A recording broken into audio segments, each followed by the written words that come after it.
In this video, we will demonstrate how to compute descriptive data for a given data set. To do this, we will be working with the Munch dog treats data that is provided to you in a Microsoft Excel file. If you wish to download the sample data set and follow along, you can find the sample data set in modules under week 5. It is named Munch.xlsx. The goals of this video will be to show how to create descriptive data in Excel. This allows us to take a column of numbers and identify the mean, the standard error, the standard deviation, and median using descriptive data. We'll also identify skew and kurtosis to analyze whether data is normally distributed. We'll run a boxplot, which is a box and whisker diagram, to find outliers, and we'll also run a histogram. Again, the file you will need for this exercise is munch.xlsx. Once you have this file, you can follow along and stop and restart the video as needed. The scenario for our exercise is this. Munch dog treats wants to check bag weights.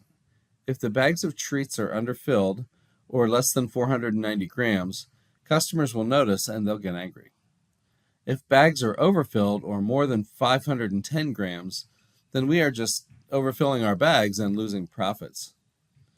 So the goal of this case is to evaluate the descriptive data to determine, are we filling bags properly?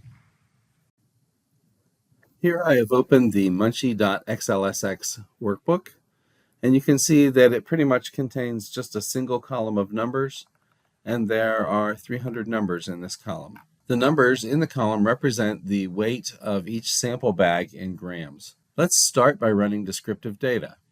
Excel has a built-in function to do this. However, to get at the function, you have to enable the data analysis toolbar. You can check to see if that's been done by clicking on the Data tab in your ribbon and then going all the way over here to the right to see if Data Analysis appears. If Data Analysis does not appear, you can add it to your toolbar, and I've provided videos for both PC and Mac that will allow you to do that. If you don't have it enabled yet, go ahead and pause this video, go back to modules and run the video to enable your data analysis toolkit. And then once you get that toolkit enabled, come back and continue this video. All right, to run the descriptive data, I'm going to click on the Data tab and then go to Data Analysis. And then inside the data analysis box that shows up, you'll find descriptive statistics. Click on that and say OK. For the input range, click in the input range box, then click on A1. And the fastest way to do this is to hold down your Shift key, and then while you're holding down the Shift key, tap the End key and let go of it, tap the down arrow and let go of it, and then let go of your Shift key. You can see that it has selected the entire range for me. In my input range box, it says A1 through A301. My data is grouped in columns, so that's correct. Please make sure to check the labels in the first row because I started with row 1, which had a label in it. Under Output Options, choose New Worksheet and also click on Summary Statistics and Confidence Level for Mean, which I set to 95%. When all this is correct, go ahead and click OK. You'll get a new worksheet in your workbook. I'm going to go between column A and column B and double-click, and that widened the labels in column A so I could read them all. There are a couple of things that we want to notice here. The first is that the mean or average bag weight is 500.457 grams. We can also see the median is 500.064 grams. Our standard deviation is 10.59 grams. And notice that we have kurtosis and skewness. These two numbers will tell us, is our data or does our data look like it is normally distributed? And a kurtosis number of 24 is too high. You would want that number to be between -1 and 1. And our skewness number is also high. It should be between -1 and 1 as well. So we have issues with both kurtosis and skewness. Let's go ahead and run a box plot and see if we have any outliers. So I'm going to jump back to sheet 1, and I want to select all that data again. Let's go to the top. I'm going to click on A1, hold down Shift, hit the End key and let go, hit the down arrow and let go, and I've now selected the entire column of data. I'm going to use my scroll bar on the side to go to the top, and now I'm going to click the Insert tab, and then under the little histogram chart is a down arrow. If I click that, I can also choose a box and whisker. So I'll click that and let that chart appear. Now, what is going on in our box and whisker chart? The box itself covers 50% of the data. So half of your data would be enclosed inside this box, which is good because it looks like it's nicely clustered around 500. The whiskers, which are these little lines that stick up and below, identify most of the rest of your data. If there are outliers, they show up as a little circle either above or below the whiskers. In this diagram, you can see that we have 2 outliers. Let's look at the first one or the top one.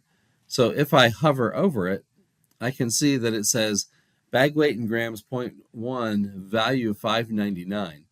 Now this is obviously a problem. You can't even put 599 grams into one of our bags. There's clearly an issue with this data point, and probably the best approach would be to delete it. Let's look at our other one. This one says bag weight in grams, value 466. This is a seriously underfilled bag, but it very well could have happened. I'm going to keep that data point, but because this one is quite impossible, I'm going to eliminate it. Please note that when you're dealing with outliers, you're going to have to evaluate them on a case-by-case basis. All right, let's look for 599. So I am going to do Control F for find and type 599 and hit find next. That was not it. Note that it's finding the 599 after the decimal place. Let's add a decimal place to that and then try find next. There we go. This is our outlier. I'm going to close that box. I'm going to just delete this row from my data. And then let's rerun our descriptive statistics. And also you can see that just deleting the row has cleared that data point from my box plot. So that's good. Let's go ahead and rerun those descriptive statistics. So data analysis, descriptive statistics. Okay. Now it's pointing to my data, but it's going A1 through A301. And I know that I deleted one row, so let's change that to A300. Everything else should be okay. So I'll click OK. Here is my new descriptive data. My mean went down just a little bit. My median also went down just a little bit. The standard deviation dropped from 10 to 8.9. And this is very interesting. My kurtosis and skewness numbers are both between -1 and 1.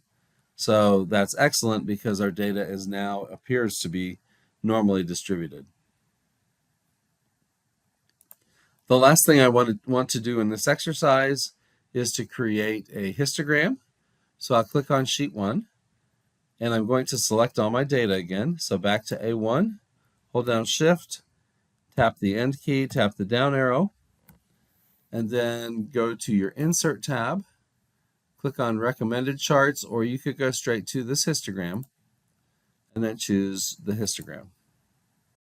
Here is a histogram which shows the number of occurrences for each of these different little data ranges. And you can see that it appears to be close to normally distributed, which would align with our skew and kurtosis findings.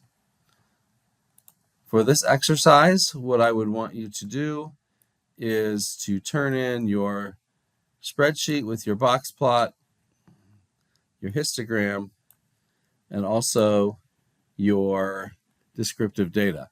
There's one more question I would like you to answer, and that is, are the bag weights appropriate? The problem we have is that a standard deviation is about 8.9, And we want our bag weights to be between 490 and 510.